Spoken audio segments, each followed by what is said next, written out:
Baie welkom by hierdie episode van Woensdagse Woord. My naam is Nico Greiling, leraar hier by Weskus Woord, hier aan die Weskus van ons pragtige land Suid-Afrika. Jy het al gehoor van die woord katartismos. Nou ja, dit is 'n Griekse woord, 'n woord wat ons in die Nuwe Testament aantref. En dit beteken om toegerus te word. Om toegerus te word.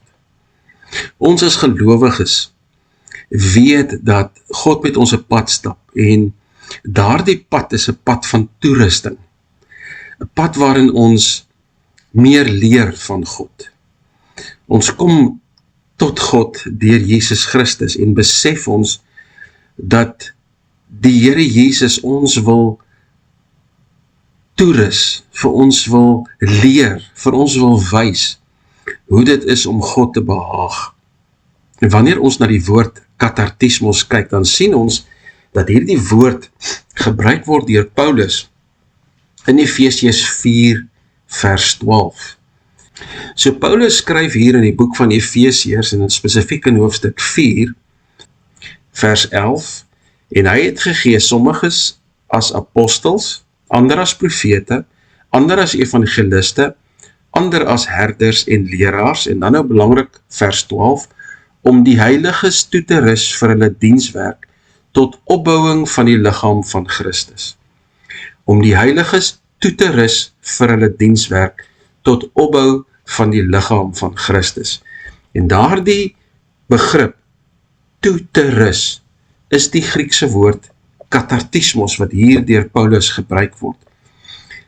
In die Amplified sê hy, and he did this to fully equip and perfect the saints for the works of service to build up the body of Christ, the church. Maar wil jy moet baie versigtig oplet, dat vers 13 sê vir ons, waarom daar rede is om toegerus te word. Efesiërs 4 vers 13 sê, tot ons almal kom tot die eenheid van die geloof en van die kennis van die Seun van God, tot 'n volwasse man, tot die mate van die volle grootte van Christus. Vers 12 sê ons, word toegerus. Hoekom? Hoekom moet ek en jy toegerus word? Vers 13 is dit baie duidelik. Paulus wil hê dat ons so toegerus word deur die ampte in die kerk, deur die leierskap in die kerk, sodat ons kan kom tot die volle kennis van die Seun van God. Dat daar, wat sê vers 13, dat ons volwasse kan word, dat ons kan groei tot die mate van die volle grootte van Christus. My broer en suster, ek en jy moet onsself in 'n posisie bevind, waar ons toegerus word, sodat ons kan groei.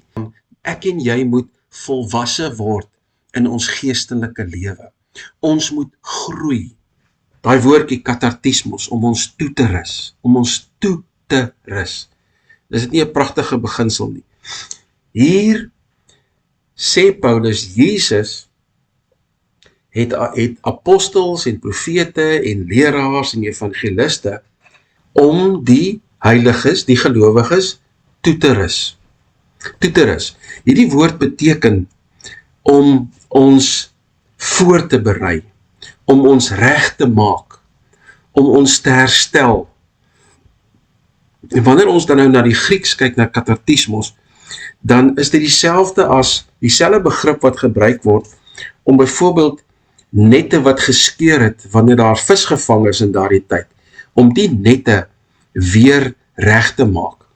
Of dieselfde gedagte kry ons met, wanneer jy 'n breuk het, wanneer jy jou been, kom ons sê jou arm gebreek het, dan is dit dieselfde woord wat gebruik word, om die been weer in posisie te kry. Dit is ook 'n woord wat in daardie tyd gebruik word, om 'n weermag voor te berei vir oorlogvoering. To prepare an army for battle. Jesus gebruik die apostel, die leraar. Hy gebruik die dominees. Hy gebruik die pastore. Hy gebruik die leiers in gemeentes om die werk te doen saam met hom om ons toe te rus. Hy red ons nie net nie, hy vorm ons ook. Kan ek jou vra, laat jy God toe om jou toe te rus? Laat jy God toe om jou hartseer, om jou gebrokenheid gesond te maak? Laat jy die werking van die Heilige Gees toe, sodat jy ander kan help, sodat jy gevorm kan word in hierdie perfekte man, hierdie perfekte vrou, wat Jesus kan gebruik in sy kerk, sodat jy toegerus kan word om die werk te doen, om jou roeping te voltooi, om dit waarvoor jy geroep is in die koninkryk, om daar die werk te doen. Laat jy toe, plaas jy jouself in 'n plek, in 'n posisie, in 'n gemeente, in 'n gebedsgroep, in 'n Bybelstudiegroep, om gevorm te word, om heel gemaak te word, to be restored, sodat God jou kan gebruik. Kom ons bid saam. Hemelse Vader, baie dankie dat U hier deur Efesiërs 4 vers 12 se begrip van katartismos, om toegerus te word, vandag met ons praat. Baie dankie Here, dat U ons in die kerk leer en lei, om toegerus te word, sodat ons meer en meer kan word, die gelyk aan die beeld van Jesus ons Christus, en dat God die Vader daardeur verheerlik kan word. Amen. Sterkte met jou pad van toerusting in die kerk van Jesus Christus. Totsiens.